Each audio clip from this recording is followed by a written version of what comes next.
All right. Thanks everybody for joining Courage Connects today. We're very excited to have Onique Hennigan. She's a senior community health educator at the University of Texas MD Anderson Cancer Center. She provides cancer prevention education programs in the greater Houston area. Hennigan has a master's degree in psychology from the University of Houston Clear Lake and is a certified tobacco treatment specialist. And I'm very excited because that means that I'm not presenting this month. And I think everybody should be excited about that. But yeah, without further ado, thank you so much for presenting for us, and you can take it away. Thank you. Thank you guys for having me. Good afternoon.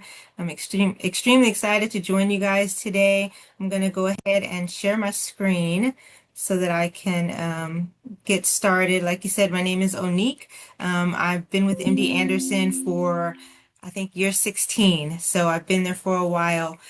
This topic is near and dear to me. I did a whole thesis on it. The use of tobacco and what it does to the body, just it never ceases to amaze me, and that we still have it. So today I'm going to share with you guys some information on different types of tobacco products. We're going to talk about how these products impact your body. We're going to talk about some tips to quit. Even if you are not a tobacco user, you may know someone who is. This is information that can help them to stop using these products. And then ways to protect the kiddos in your life, and then some resources. Like was mentioned earlier, if you have any questions, I love questions, please put them into the chat and we'll get to them at the end of the presentation. And if possible, please stay on mute so that sometimes the different noises can be distracting, but if you stay on mute, I promise at the end I'll give you a chance to unmute and ask your question, or you can put it in the chat and ask your question.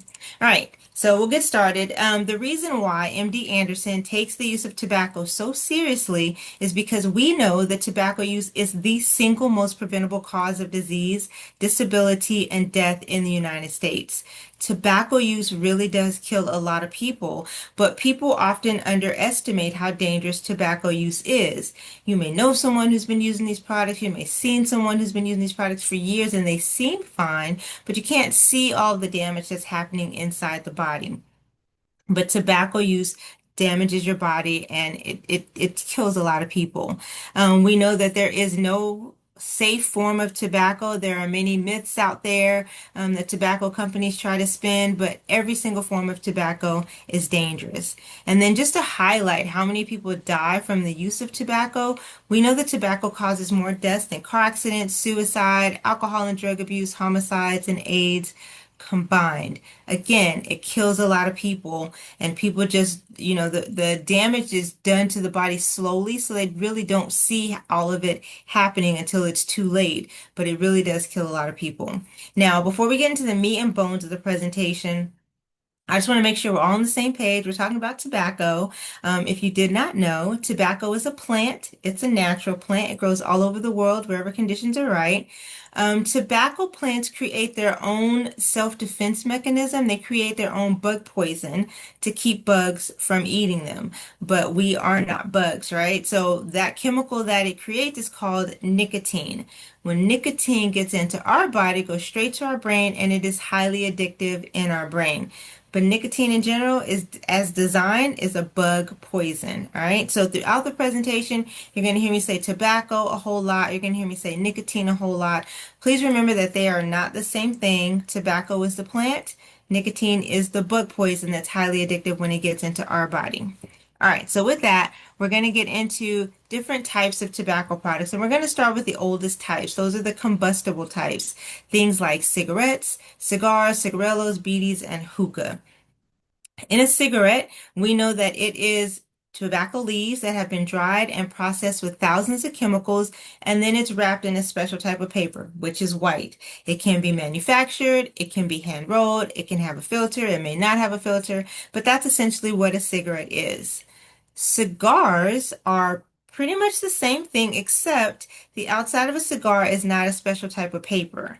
The outside of a cigar is actually tobacco leaves. So since cigars are tobacco, wrapped in more tobacco, they have much more nicotine than a regular cigarette, like 3 times as much. And so they're much more addictive, they're much harder to quit. And even when people say, oh, I use cigars, but I don't inhale, you're still drawing these chemicals and that nicotine into your mouth, and nicotine gets absorbed through the lining of the mouth. So all of the damage to the body that we're talking about, including addiction, can still happen if you truly are using a cigar in that way. All right. And then honorable mention for people that like to take cigars, cut them open, take everything out, fill them with other leaves, and smoke them.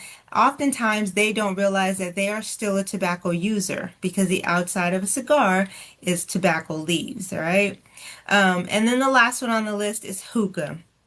Hookahs are water pipes. They're at the top of my hate list right now. I just can't stand hookahs. But essentially what hookahs are, it's a water pipe. You put tobacco in it. It goes by different names. Shisha, they call it different things, but it's flavored moist tobacco. You put it in the top. It's heated by a piece of charcoal, which creates the smoke. Smoke goes down to the bottom of the water chamber, or the chamber, which is filled with water. The water cools the smoke. Now, when I give this presentation in young adults, they think that the water is there to clean the smoke, but water can't clean smoke. So the water cools the smoke. The user can then breathe it into their body. So some things about hookah. We know that a 1 hour hookah session is the same as smoking about 100 cigarettes. It is a lot of toxic chemicals in these products, all right? We also know that it's heated by a piece of charcoal. Charcoal is full of heavy metals and other toxic chemicals that are dangerous for us to breathe in. Like if you've ever heard of a coal miner going into coal mines and getting a disease called black lung disease, it's because they're breathing in all of these heavy metals and toxic chemicals. That's the same stuff that people are now putting in these hookahs, and they're breathing in all of those toxic chemicals. Now, there are people that will tell me that I use a natural heating element, and coal is indeed a natural heating element, but that does not make it safe for you to use, all right? Last two things, the tubes that connect the mouthpiece to the water pipe. Those tubes have that moist air going through there, right? Because that water's in the bottom of that water chamber. That moist air makes these tubes a breeding ground for bacteria. And so people that use hookah have increased risk of getting tuberculosis and other lung diseases and disorders because they're breathing bacteria directly into their lungs. And there is no standardized way on when to clean them, how to clean them. If you use them in public, you don't know if it's a new tube or not. If you go to someone's house, they may have never cleaned it, but bacteria can grow in those tubes. And then the last thing with hookah is the mouthpiece. People are unknowingly sharing mouthpieces. Some of them know, but a lot of people in public will get their own individually wrapped mouthpiece. And they think that they're safer because it's their own individually wrapped mouthpiece. They open it up, they attach it to a larger mouthpiece, and then they share the larger mouthpiece with whoever's at their table or with their group. So you can still share or get the common cold, the flu, COVID, herpes, all from using these products. Hookahs, there are a plethora of things that can just do damage to the body. And so because of that, they're at the top of my hate list. And because they've evaded a lot of smoking ordinances, especially in the Houston area, but it is still a tobacco product and it is still dangerous for you. All right, so we're going to switch gears and talk about some of the chemicals that they use in tobacco products. And we're going to start with cigarettes because that's what's on my screen, but we're going to talk about it in all tobacco products. So in cigarettes, tobacco company, they hire smart people. They have learned that if they add 2,000 chemicals in whatever form they add them in, whatever titration, that these chemicals increase the speed that it takes for nicotine to get into the brain, which makes it much more addictive, right? Because nicotine, that's the goal. They want you to get addicted to it. So they put it in your brain a lot quicker via these extra chemicals. Now, those chemicals are added when you light a cigarette on fire to smoke it. Anything that fire touches creates new chemicals. So those original 2,000 chemicals turn into over 5,000 new chemicals. So one cigarette has over 7,000 chemicals in it, right? And a lot of them are highly dangerous. We would never willingly put them in our body. I have a few on your screen right now. We're going to go through a few more, but these chemicals, they truly do help people get addicted much quicker. And because they're so effective, tobacco companies put them in every single type of tobacco product, from vapes to smokeless tobacco products to hookah. They put them in every single type. So the screen says chemicals in cigarettes. Please know they're found in every single type of tobacco product. So on the screen now, you can see tar, which I'll show you guys a bit more about that in just a bit. We'll talk a bit more about it. And then formaldehyde, which is used in glue and embalming fluid. Acetone for nail polish remover, chemicals, other chemicals. We know nicotine is a natural bug poison. It's so effective that they put it in regular common household bug killers. It is a fantastic insecticide. Ammonia is a chemical found in toilet bowl cleaner and common household cleaners that is found in tobacco products, not just cigarettes, but tobacco products. Methane, which is used to make rocket fuel, also found in methanol, also found in used to make rocket fuel, is also found in these products. Carbon monoxide, which comes from things that burn, so combustible tobacco products, similar to the exhaust from our car or chimney smoke. Carbon monoxide gets in our lungs, blocks our lungs' ability to take in oxygen, which makes it hard for us to breathe, right? You can't breathe if that carbon monoxide is blocking your lungs' ability to take in oxygen. And then arsenic, the main ingredient in rat poison, also found in these products. Methane, which comes from animal manure and sewer gas, also found in these tobacco products. And the last one I have is butane, which is found in lighter fluid. So again, we're not going to go through all 7,000 because you guys would probably just log off and leave me here by myself. But there are thousands of chemicals in these products, and a lot of them we would never willingly just put them in our body. But because they're disguised in sometimes a cute little package, whether it be like a vape pen or a hookah, people just don't realize they're there, and they're just putting it in their body all the time that they use these products. So these products are packed with a lot of nasty chemicals. All right, so I've been mentioning other types of tobacco products. We'll go ahead and talk about those. Tobacco companies love making money, so they have different types of tobacco products or different forms. They have smokeless tobacco products, there are dissolvable or edible tobacco products, as well as electronic nicotine delivery systems. So smokeless tobacco products have been around for a while. Chewing tobacco, or dipping, if you've ever heard of that, it's loose leaf tobacco. It can be ground up like a powder. It can be bricked. However it is, people use it. They take a pinch of it out, put it in their mouth. They let it sit between their cheek and their jaw. And then if you've ever been around someone who's using chewing tobacco or dipping, you will notice that they spit out a saliva tobacco mixture. It's really gross. If you have never seen it, you're lucky. It's not a fun thing to view, but people use it, right? Now, snuff and snooze are kind of the same thing. They come in little pouches like you see on your screen. The only difference is you don't have to take that manual pinch out with the chewing tobacco, but it's the same stuff. All those chemicals we talked about, they're all in there, all right? What I don't have on my screen are nicotine pouches. Tobacco companies are super creative, and they are trying to rebrand nicotine as a performance enhancement drug.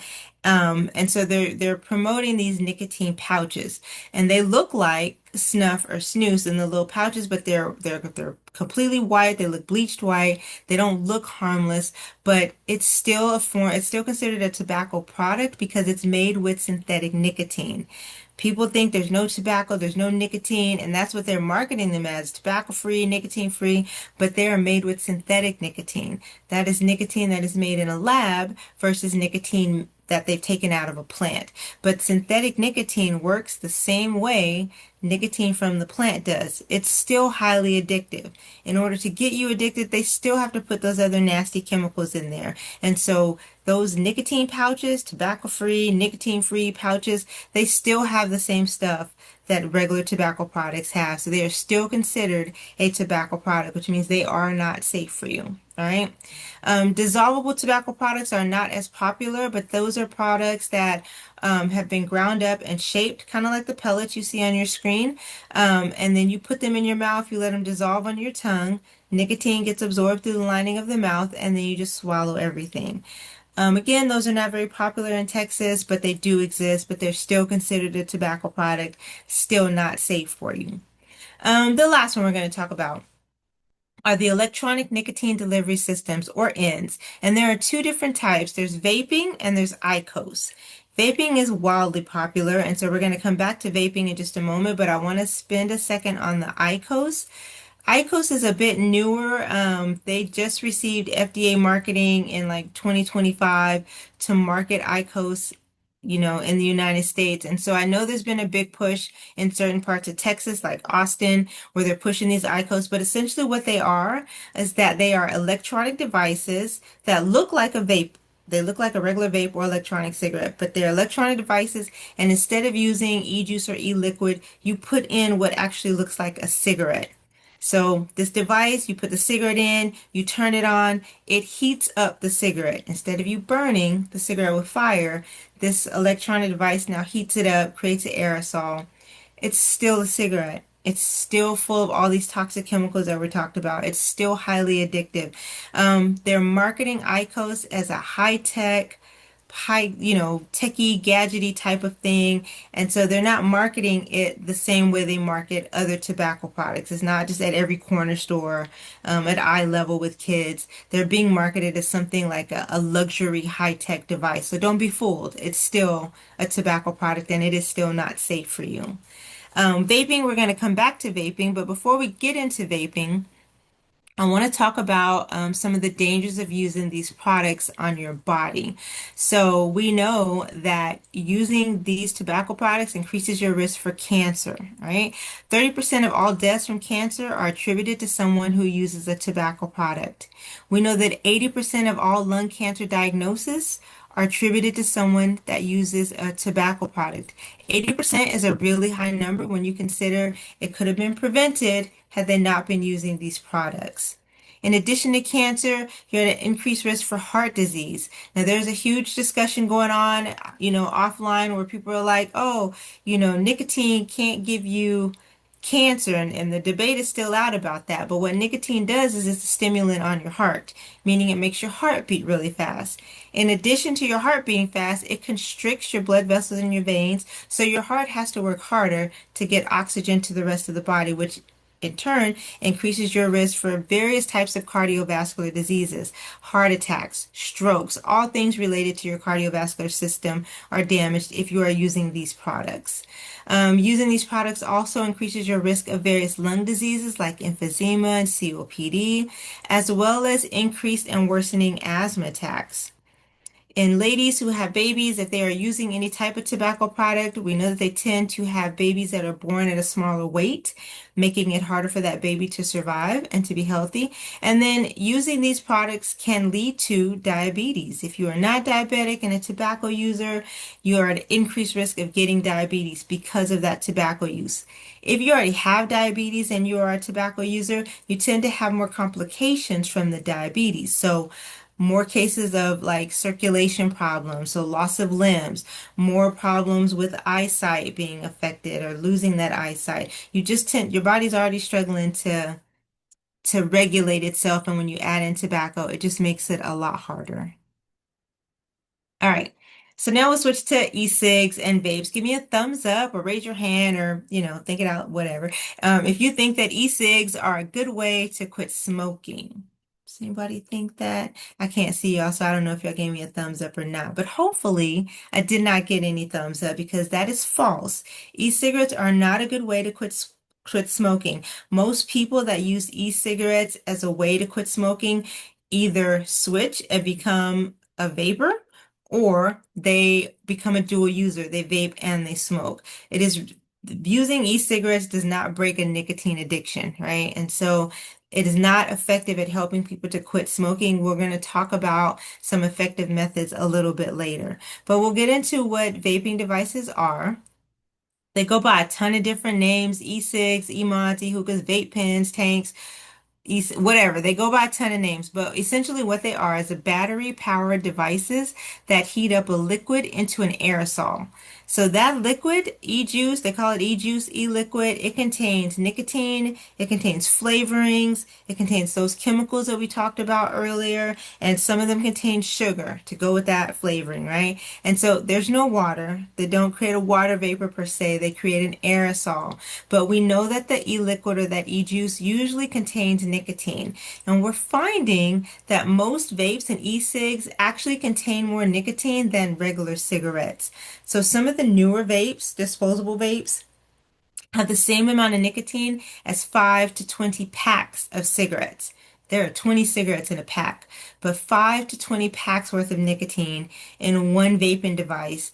People are extremely addicted to these vapes. They use them all the time. They wake up in the middle of the night to use them. They're discreet. They don't smell bad. And so they tend to be more addicted to this vape than they are to a regular cigarette. And we're finding that people are having a harder time when they want to quit everything. Sometimes they're struggling a bit more to quit the vape than they did to quit or than it takes to quit the cigarette because there's so much nicotine in them and they're so extremely addictive. But most of them contain large amounts of nicotine. And unfortunately, we know that vapes are the most commonly used tobacco product since 2014. I think that the levels may be, the numbers may be leveling out, but it's still a lot of young adults who use these products. And when I say youth, sometimes people think I mean teens. Unfortunately, it's not just our teens that are using these vaping devices. I've gone to elementary schools to do some of our other tobacco prevention programs, and this past school year, one of the counselors at a school reported that their first grader got caught vaping in the bathroom. So it is trickling down to our youngest of kids. So it is a huge problem amongst our kids, and we're trying to get rid of it, but it's still happening. And it is a possible gateway to using regular tobacco products because they're highly addictive. It is regulated by the FDA, but it's a loose regulation. And right now, the FDA is changing their stance on how they view vaping. And so who knows how it's going to end up, but it's loosely regulated by the FDA. Now, some risk of vaping. If you have young adults in your life, here are some things you can be out on the lookout for. Obviously, addiction to nicotine. And with addiction comes withdrawal symptoms if they're trying to quit or if they don't get access to that vape. And young adults will call it vape rage. Is one of the terms I've heard it called, but it's essentially withdrawal symptoms. They don't feel good, they're irritated, they can't concentrate, they have upset stomach, elevated heart rate, chest pains. All of these things can be symptoms of nicotine withdrawal symptoms or that vape rage. But your kiddos may experience more irritations in the throat and mouth, worse or more frequent asthma attacks, elevated chest pains, blood pressure, elevated heart rate, upset stomach, inability to concentrate, things like that. So those are some symptoms to be on the lookout for. Also, if you have kids, if you have teenagers, and teenagers don't always smell the best. That 13, 14, 15-year-old, they're still working out that daily bath. If your kid all of a sudden starts smelling like Bath and Body Works every day, you may want to check to see if they're vaping because vapes don't smell bad. They smell like all these fruity flavors. So if your child normally doesn't smell the best and all of a sudden that switches, you may want to have a conversation with your child about vaping and the risk of vaping. We'll switch gears and talk about secondhand smoke. Secondhand smoke comes from cigarettes, pipes, cigars, hookah, but mostly it is the smoke that is exhaled into the air by the smoker.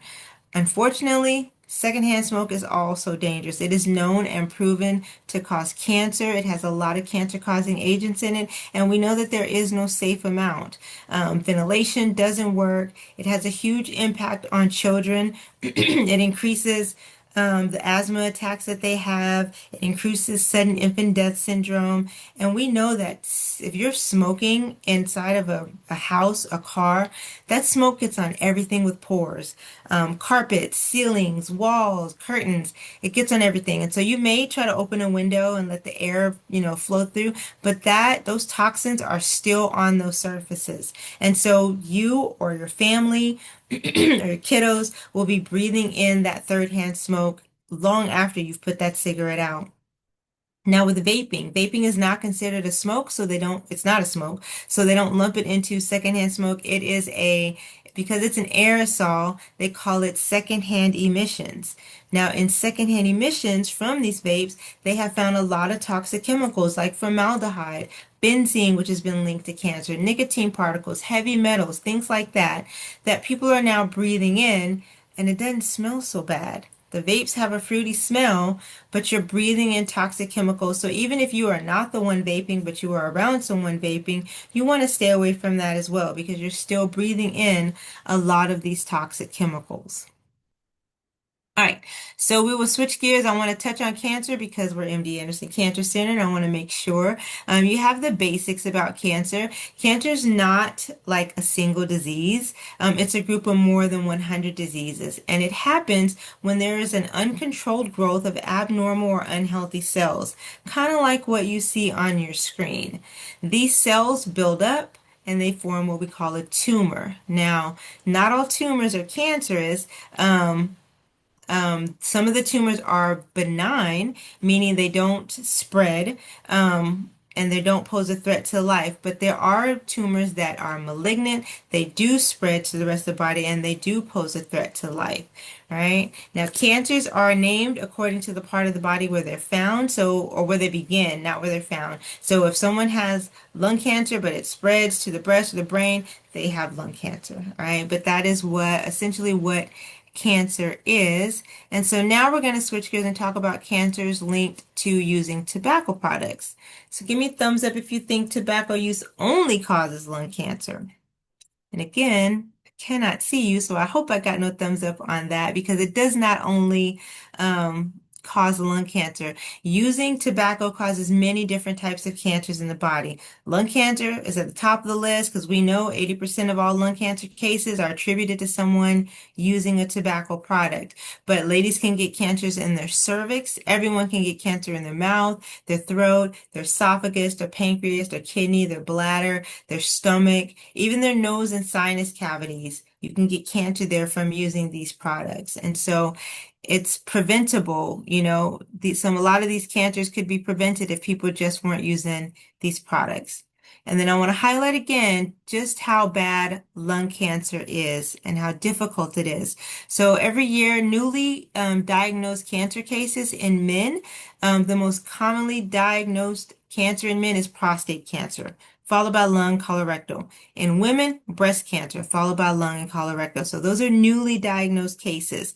But when you look at the death rates, more men die from lung cancer than prostate and colorectal combined. More women die from lung cancer versus breast and colorectal. Part of that is that the screenings for prostate, colorectal, and breast are getting much, much better at finding these cancers early. Lung cancer does not present with any symptoms, and so it tends to grow before people realize something is wrong. Now, there is a lung cancer screening that is available, but you have to meet a certain set of criteria before it's covered under your insurance, and I think it's quite expensive without your insurance.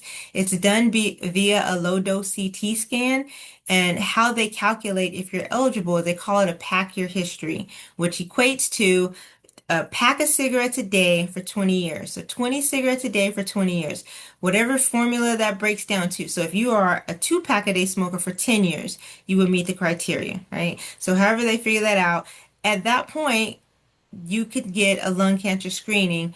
Your insurance will pay for it. If you don't meet the criteria, they're not going to give you the lung cancer screening. You may have to pay out of pocket for that. So the screening is there, but by the time most people get to the point where they're eligible for a lung cancer screening, it could be a little bit too late. And so it's important to take care of your lungs now. We don't get a do-over. You may not make it to that screening age to get screened and before they find something, right? Something could already be there. So I just wanted to highlight the death rates from lung cancer. All right, so at my favorite part of the presentation, I have a set of lungs, a healthy lung and a smoker's lung. They're real lungs to show you the difference and the damage done by using tobacco products. So I'm going to share my screen. There's a video. I believe I shared my sound. If you can't hear it, let me know and I will start it over, but here we go. Take a look at these two sets of lungs. This set is pink and healthy. They represent the lungs of a healthy person. But this set doesn't look so great. They represent the lungs of someone who has smoked a pack of cigarettes, that's 20 cigarettes, every day for 20 years. Let's take a closer look at what's happening in the healthy lungs. They're being inflated with air, just like when we breathe. As they fill up with air, both lungs expand like they should and push oxygen into your bloodstream. We need oxygen for our body to work. When we breathe, air passes through our nose or mouth into our trachea or windpipe. In the trachea, air passes cilia. Those are tiny hairs that keep dirt and mucus out of the lungs. From the trachea, air passes into two large tubes. Each tube splits off into many smaller tubes. At the end of these smaller tubes is a cluster of tiny air sacs. There are over 600 million air sacs in our lungs. Imagine how small they must be. Each air sac is covered in small blood vessels that take the blood directly to your heart. The oxygenated blood goes directly to your heart, and your heart pumps it to all the cells in your body. Now, back to the smoker's lungs. These represent the lungs of someone who smoked for 20 years. These lungs are a blackish brown color because of the tar that comes from each cigarette. Tar is a sticky black substance that is created when some chemicals burn and melt together. The tar created by burning tobacco is similar to the tar that is used on roads. Tar in your lungs may lead to lung problems that can make it hard to breathe.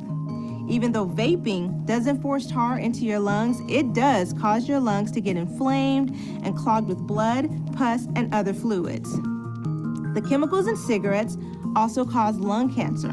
If you look here, lung cancers have started to form. They start in the cells that line the surface of the lungs, like this white area.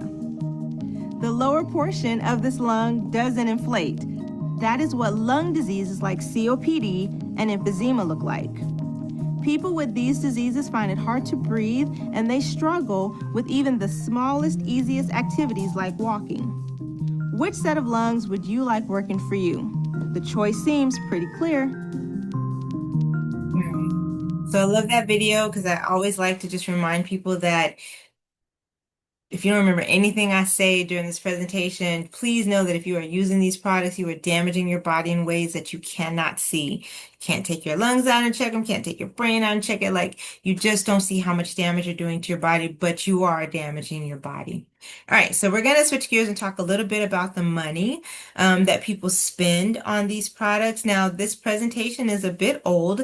It was created pre-COVID. We are in the process of updating it, but we're going to use these pre-COVID numbers. So pre-COVID, a pack of cigarettes a generic pack costs around $7.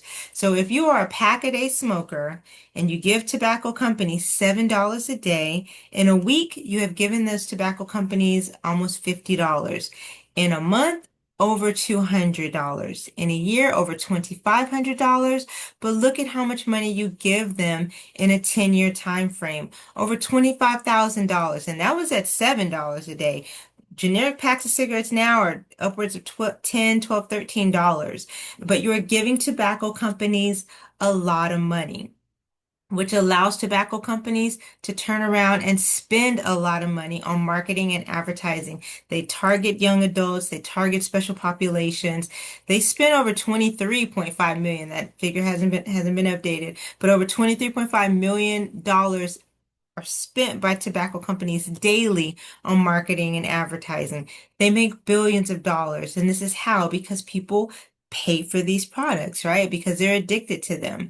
But tobacco companies, they market in ways that people don't often realize they're being marketed at, on television, mostly not television, but on like streaming services, in movies. If you ever see tobacco products, usually it's product placement, in video games that our kids are playing, in music videos. When you see these products, that is product placement. At sporting events, like some of the advertisements online on social media, they are spinning the narrative, and they spend a lot of money trying to get people to use their products. There are regulations and limits set on marketing to children, but tobacco companies, they follow the same playbook they used to marketing cigarettes years ago, and they're still marketing to our kids. So if you know someone who uses this product, or if you are a user of these products and you are thinking about quitting, here are some facts or some things to help you with your quitting journey. One, get the facts. I just gave you a ton of information.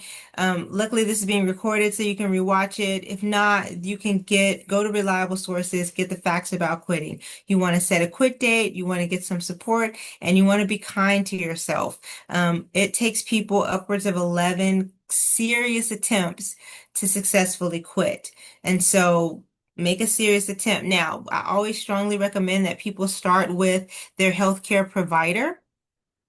One, your doctor needs to know when to offer screening tests to you, but two, they can be a great resource for you trying to quit. There are pharmaceutical medications that are available, like Chantix or Wellbutrin, but your doctor has to make sure that you're healthy enough to take them, right? Your doctor can also prescribe, or you can get over-the-counter nicotine replacement therapy. Those come in the form of a patch, a lozenge, gum. They are fantastic at helping people to quit. You just have to make sure that you are using them correctly. So you read the instructions on the back. For instance, some people think with gum, they can just put it in their mouth and chew it, and actually that's not how it works. With nicotine replacement gum, you put it in your mouth, you chew a little bit, and then you pocket it, what they call pocket it. You let it sit between your cheek and your jaw, because again, nicotine is absorbed through the lining of the mouth, right? And so you want to make sure that you are using them correctly. Some insurance companies will pay for a nicotine replacement therapy. Some don't. You can get them at any pharmacy over the counter, but they are designed for short-term use. They are still a nicotine product, right? And we know what nicotine does on the cardiovascular system. It does the same thing, but they're designed for short-term use. You start off at a high dose, you use it for 2 to 4 weeks, you go down to a lower dose, use it for a couple weeks, and then you go down to the lowest dose. They are simply designed to help you not have as many withdrawal symptoms and cravings as you go through this quit journey. So they're effective, and they're safe to use, but in short amount of time. You also want to make sure that you have some support, whether it be from your family or friends or outside support systems, and we'll talk about that in just a bit. If you have access to counseling, we know that tobacco cessation counseling coupled with any form of medication, pharmaceutical or over the counter, is the most effective way to successfully quit and break a nicotine addiction. Support can come from many different places. It can come from support groups. There are groups around town. Different churches have them. They offer support groups. There are quit lines that you can use. There are online services, and again, family and friends. And so find support. Be a support if you know someone who's trying to break a nicotine addiction, because it is not easy. And so support them as much as you can. Some additional resources. One of the best resources I can tell you about is our Texas Quit Line. It's fantastic. It's free telephone counseling, right? You call them, they will service anyone 13 years or older. It doesn't matter what type of tobacco product you're using. They speak English, Spanish, I believe Mandarin and Vietnamese, and I think another language, I'm not quite sure, but they have a variety of languages that you can use. They're fantastic at helping people to quit. Again, it's free telephone counseling. And if you're eligible and they have a supply, they can send you nicotine replacement therapy, so you don't have to pay for it out of pocket, but they're a fantastic resource. MD Anderson is also a fantastic resource. We have tobacco cessation studies that are ongoing. All of our studies use FDA approved medication, but sometimes they like to mix the medication up, try the medication for a couple weeks, try a different one to see what works, right? But we do have our MD Anderson research studies to help with cessation. All of our research studies are partnered with a tobacco cessation counselor to help you on this journey. And we also provide like a stipend for participating. So it's a fantastic resource as well. All right, last thing I want to do is talk about ways to protect the young people in your life. So there are 4 specific things you can do. 1, don't smoke, don't vape around your kiddos or kiddos in general. And don't let anyone else smoke or vape around them. Don't let anyone use these products in your home. Keep your home a tobacco-free home, because secondhand smoke and those secondhand emissions will still be there. And so your kids will be breathing them in over and over again. You want to seek out public places that don't allow smoking and vaping or hookah use to keep everybody safe. And then talk to your kids. Teach them to not only stay away from secondhand smoke or secondhand emissions from vapes, but teach them about the dangers of using these products. Now is a fantastic time to talk to your kids. School's going to be starting in 4 to 6 weeks.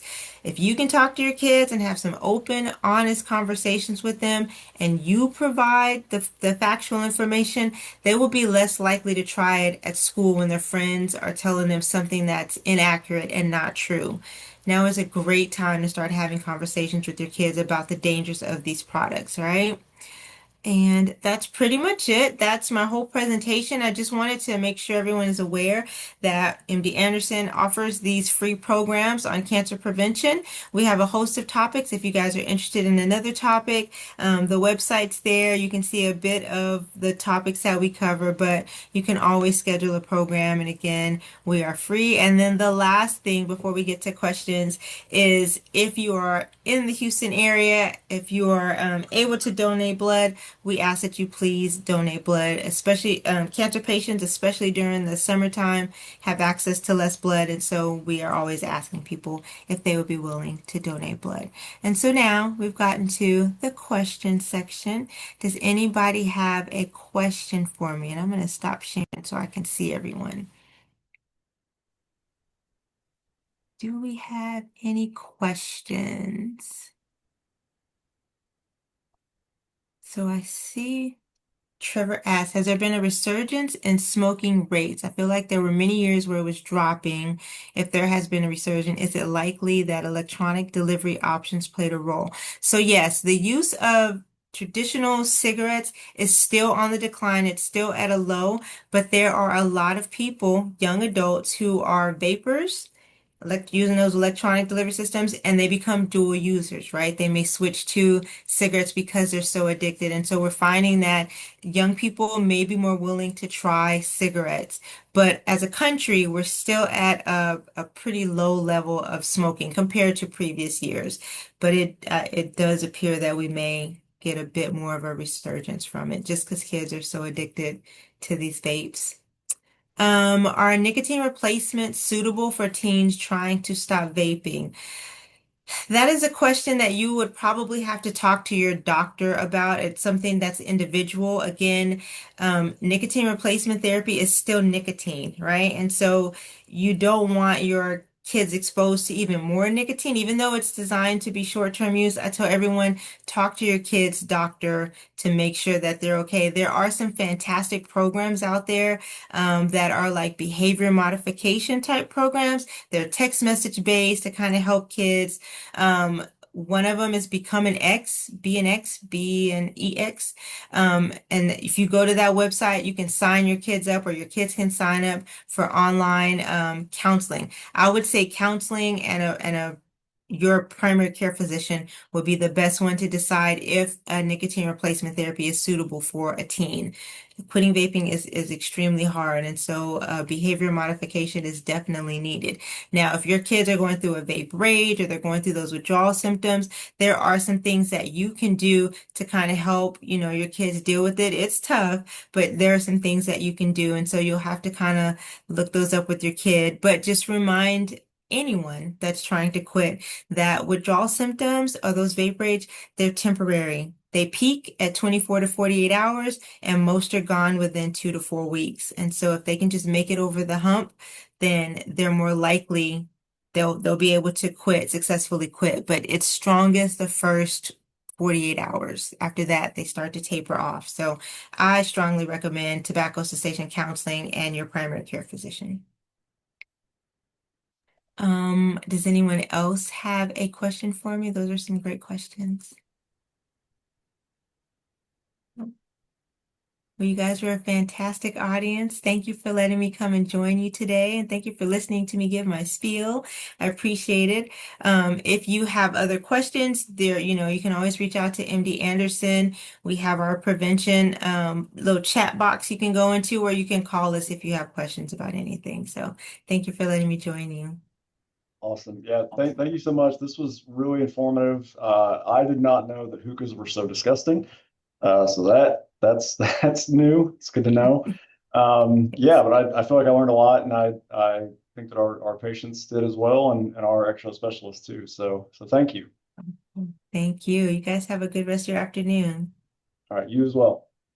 Thank you. Bye, guys. All right. All right, everybody. Thanks for joining, and we will